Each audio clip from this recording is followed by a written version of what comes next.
Assalamualaikum warahmatullahi wabarakatuh, saudaraku seiman. Ayat kursi menjadi salah satu ayat yang punya kedudukan yang istimewa dalam Al-Quran, bahkan, beberapa keutamaan dijanjikan bagi yang membaca ayat ini dengan rutin.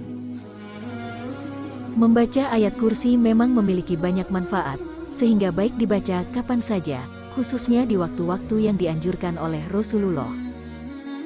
Adapun waktu yang dianjurkan Rasulullah dalam membaca ayat kursi yakni, pagi dan sore hari, setelah selesai ibadah sholat wajib, saat berada dalam rumah, dan sesaat sebelum kita tidur. Namun, ternyata ada beberapa keadaan dan waktu yang dilarang untuk membaca ayat kursi. Rasulullah melarang kita membaca ayat kursi pada saat-saat tertentu. Hal ini wajib kita ketahui, agar kita tidak terjatuh dalam perbuatan yang disangka mendapat pahala, malah ternyata menimbulkan dosa. Berikut adalah waktu yang dilarang untuk membaca ayat kursi. Pertama, saat ruku dan sujud dalam ibadah sholat. Rasulullah melarang kita untuk membaca Al-Quran saat kita ruku dan sujud dalam ibadah sholat, sedangkan ayat kursi sebagai salah satu ayat dari Al-Quran, tentu juga tidak boleh dibaca saat sedang ruku dan sujud di dalam ibadah sholat. Dari Ali bin Abi Thalib, ia berkata, Rasulullah telah melarangku untuk membaca Al-Quran ketika ruku atau sujud, hadis riwayat Muslim. Kedua, saat berada di toilet atau kamar mandi. Imam Nawawi dalam kitab At-Tibyan menjelaskan, bahwa dianjurkan membaca Al-Quran di tempat bersih dan terpilih. Oleh karena itu, sekelompok ulama menganjurkan membacanya di masjid, karena telah memenuhi semua kebersihan dan tempat yang mulia. Adapun membaca Al-Quran di kamar mandi, para ulama berbeda pendapat dalam memakruhkannya. Para ulama dari kalangan Syafi'iyah mengatakan tidak dimakruhkan. Makruh adalah perbuatan yang sebaiknya tidak dilakukan agar mendapatkan pahala. Meskipun hukum membaca Al-Quran di kamar mandi atau toilet makruh, namun hal itu tetap termasuk hal terlarang, sebab menyalahi adab dalam membaca Al-Quran.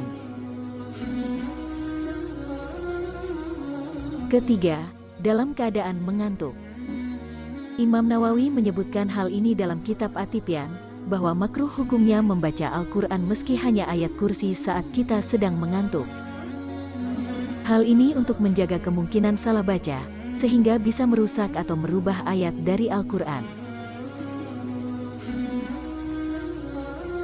Keempat, saat menanggung hadas besar. Hadas besar yang dimaksud adalah ketika kita sedang junub, sedang haid, dan nifas. Rasulullah bersabda, janganlah wanita haid dan orang junub membaca sesuatu dari Al-Quran, hadis riwayat Imam Tirmizi. Imam Nawawi dalam kitab Al-Azkar menyebutkan, bahwa para ulama sepakat tentang bolehnya berzikir bagi orang-orang yang sedang menanggung hadas kecil dan besar, seperti junub, haid, dan nifas. Bentuk zikir tersebut berupa bacaan tasbih, tahmid, tahlil, takbir, solawat, dan doa. Akan tetapi, membaca Al-Quran haram hukumnya bagi mereka yang sedang junub, haid dan nifas, kecuali membacanya dalam hati. Penting dan istimewanya ayat kursi, menjadikannya sering dibaca karena memang memberi manfaat, seperti pagi hari, siang, sore bahkan sebelum tidur, dan saat kesulitan. Namun sangat baik pula jika kita tidak membacanya di waktu-waktu yang memang dilarang membaca ayat kursi. Demikian pembahasan kali ini, semoga bermanfaat untuk kita semua, dan kita selalu berada dalam bimbingan Allah Ta'ala.